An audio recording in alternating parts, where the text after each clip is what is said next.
لو فاكرين ان دي وصفة فراخ عادية تبقوا اكيد غلطانين. دي احلى والذ اكلة هتعمليها. هنعمل مع بعض النهاردة المندي، وهيطلع بقى لون الرز بالشكل اللي احنا شايفينه، وكمان الفراخ طرية ومستوية وطعمها في منتهى الجمال. عملنا كمان جنبهم السلطة اللي بتتقدم معاهم، وكلوا بقى احلى والذ اكلة.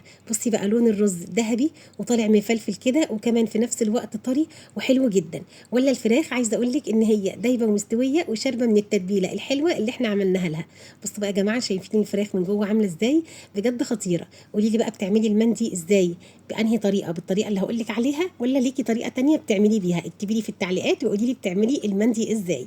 تعالي بقى اقول لك على الطريقه. ميه بصل، طماطم مبشوره، معلقه كبيره من البابريكا، ولو بابريكا مدخنه هتبقى حلوه جدا. عصير ليمونه، ضفت كمان معلقه كبيره من الكركم، فلفل اسود، بهارات فراخ، وملح. ضفت رشه كده من السكر ومعلقتين كبار من الزيت، وقلبت المكونات الحلوه دي كلها كده مع بعض. رجعت ضفت عليهم حوالي ربع معلقه صغيره من بودره الزعفران علشان اخد اللون الحلو اللي احنا شايفينه مع بعض ده. الفراخ بتاعتي مغسوله ومتصفيه من الميه كويس جدا. هنزل كده بالفراخ في الطبق، وبعدين هقلب بقى الفراخ في التتبيله كويس جدا. والفراخ دي انا عامله كده فتحات في اللحم علشان التتبيله تدخل كده جوه اللحم وتتبل حلو جدا. لو عايزين بقى تشرب كده من التتبيله سيبوها حوالي اكتر من ساعتين. في صينيه تانية نزلت ببصله مبشوره، نزلت بملح، عود قرفه، ملح وفلفل اسود، وكمان مكعب مرق الدجاج وقرنفل وكمان حبهان.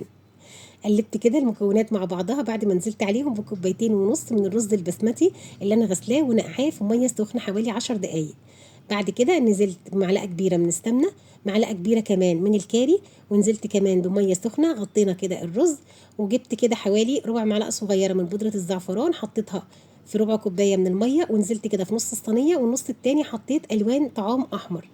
جبت شبكة الفرن ورصيت عليها كده الفراخ، وغطيتها بورقة فويل، ودخلتها على فرن ساخن درجة حرارة 200، هتقعد ساعة وربع.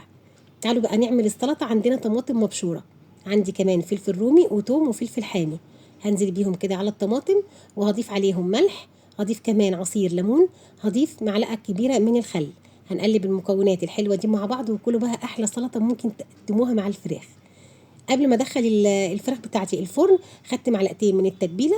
وهنا بعد ما الفراخ بتاعتي طلعت واستوت كده بالشكل ده وشيلنا ورقه الفويل، حطيت كمان على التتبيله دي معلقه كبيره من السمنه، وقلبتها كده كويس جدا. وهدهن بقى وش الفراخ بالتتبيله دي. بعد ما هدهن الفراخ بتاعتي هدخلها تحت الشوايه تاخد لون ذهبي وجميل، وبجد هتطلع في منتهى الجمال. بصوا هنا بعد ما طلعت من الفرن حطيت كمان عليها فحمه، وهبدا كده اغطيها علشان الرز والفراخ بتاعتنا تاخد كده من ريحه وطعم الفحم. هنا خلاص كنت شلت الفراخ من فوق الرز، وشلت بقى الحبهان والقرنفل وكمان القرفه، وقدمت بقى الطبق بتاعي بالشكل اللي احنا شايفينه ده.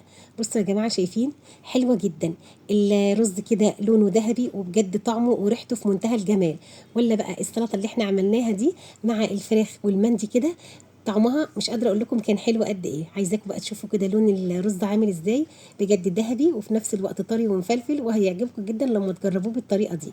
ولا الفراخ بقى شربت من التتبيله وطالعه طريه ومستويه، وريحتها بقى كده كانت قلبه البيت. بصوا تعالوا كده نفتح الفراخ من جوه ونشوفها.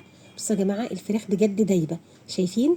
وكل ما هتقعد في التتبيله الحلوه اللي احنا عملناها لها، كل ما هتشرب منها وتديها بقى طعم حلو جدا، وتديها كمان طراوه.